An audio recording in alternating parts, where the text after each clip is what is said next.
political party or what? It's still an alliance or it's now a political party? Because we see there is a new logo that is bearing the face of the president of the alliance or the presidential candidate, if you like, and the open power. The MDC alliance is a political formation which incorporates 7 political parties. As you might be aware, in Zimbabwe, there is no formal registration of political parties. The establishment of political formations is informed by the Constitution, i.e. freedom to associate with whoever you want at any given time. This is unlike the Kenyan jurisdiction, where a political party is registered. Okay. So basically, it's the tomorrow me and you can decide. Timba and Chiza. Okay? And then we have our symbol. My pretty face and yours. We can do that. Okay. Because the Constitution of the Republic allows us to do that. Okay. Thank you. Mr. Timba, let's look at the voters' roll. It hasn't been released, and you are now getting into the nomination court. How would you like to tell us how this is going to play out? Because I understand that some of the people, some of the electorate who should endorse, there is a minimum number, supposed to maybe it's 10. How are you understanding this will play out in the nomination court? It is very sad, irresponsible and incompetent that up to the day of the nomination court, ZEC has not produced a voters' roll which should have been availed to all participants prior to the nomination court.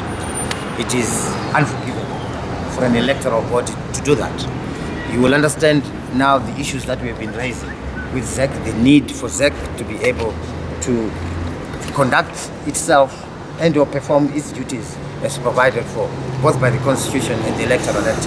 They failed in that regard. There is a provisional of voters' roll which was being used for purposes of inspection. This has been accessible online, but that is not sufficient. What should have happened is that they should have actually distributed that voters' roll either in electronic format and or in printed format to every party that intended to get their candidates nominated for the July 30 election. But the Constitution or the law also provides that ZEC has an obligation to provide the voters' roll in reasonable time and doesn't give a direct time frame as to when it should release the voters' roll, does it? That's what the law provides. So reasonable time is... But I'm sure you will agree with me that today's nomination court, that role should have been provided before the nomination court. The law does not say that. Does it? But it is logical, because if you are to go to a nomination court for a presidential candidate, for instance, you're supposed to be nominated by 100 registered voters, 10 from each province. So for you to establish whether you are being nominated by people who are eligible to nominate you, it is incumbent upon ZEC to have produced that role. We don't need to be a rocket scientist to establish that. How is the court treating that? How is the nomination court treating that? At this juncture, that issue is not before the court. What has simply happened now is that the court has announced those candidates which have been successfully nominated as of now. And the court is still open until 4 p.m. that any other candidate who intends to participate in the next elections, for the next presidential election, can still submit their papers for nomination. No, I meant the issue of the 10 from each province, the 10 people from each province who are supposed to nominate a presidential candidate. How is the court treating that? Because basically you say there is no voters' roll, right? There is no voters' roll. No voters' roll has been issued out to candidates, but there's been a provisional voters' roll which has been available online. And what we did ourselves practically was to actually go to individual people who were registered voters, to submit to us their registration slips as proof that they exist on the roll. We then use those names to go to the court. Lucky enough, at the time at which we went to with those persons, they were found to be sitting on the voters' roll according to that. And the nomination court is actually looking at whether those people are on the roll. The nomination court procedurally started sitting on Monday last week. Okay, and at the time at which we were going to see them, they were actually checking on their own electronic roll, which we believe should have been given to us, and verifying whether those nominators were sitting on that roll. Mr. Lim, just last week, the MDC Alliance took into the streets demonstrating, and it submitted a lot of demands to Zimbabwe Electoral Commission. Does it mean to say that now we are filing your candidate in the nomination court? Are you now satisfied with the demands? Because I understand that those demands, ZEC said it won't comply with them. Are you now participating in an election, not being satisfied by the demands that you made last week? Let me separate the issue of nomination and the issue of the reforms that we have asked for. Today, here we came to submit our papers and express our intention to participate in a free and fair election. We have met the legal requirements to participate in an election. That's the first thing. And then I now take you back to the issue of reforms. The demands that we have put on the table are still on the table. The excuses which are being given by Justice Chugumba are totally unacceptable.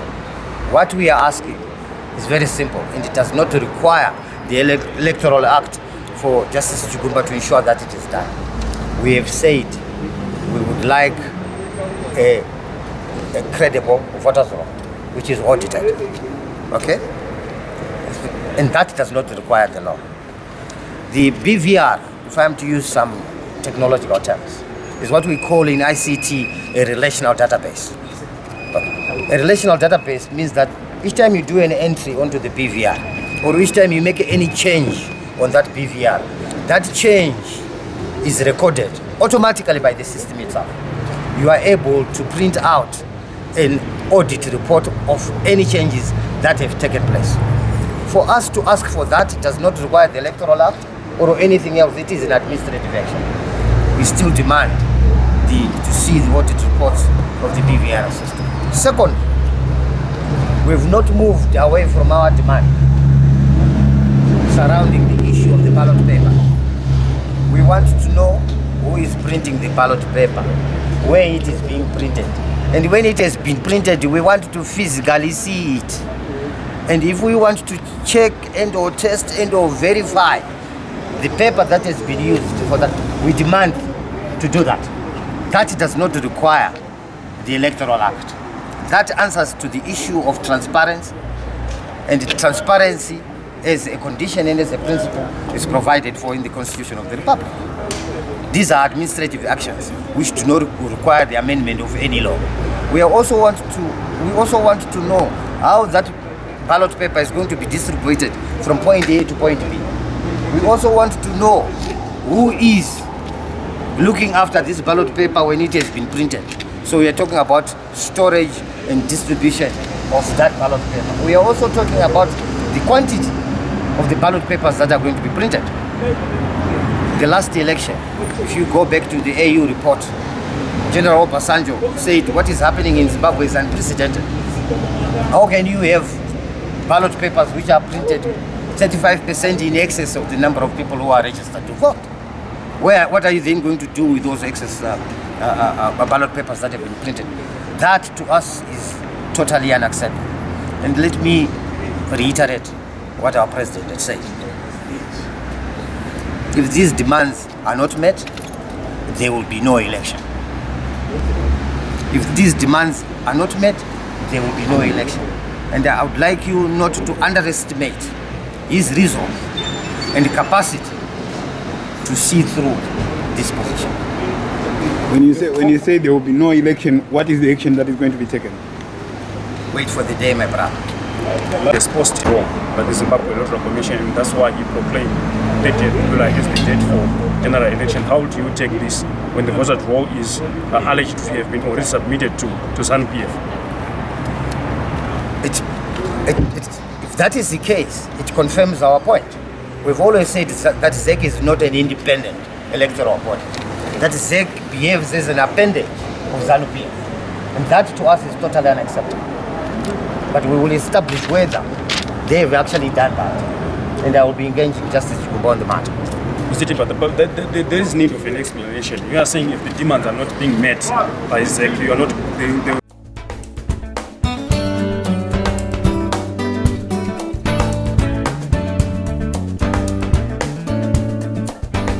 For these and other stories, visit our website www.263chat.com.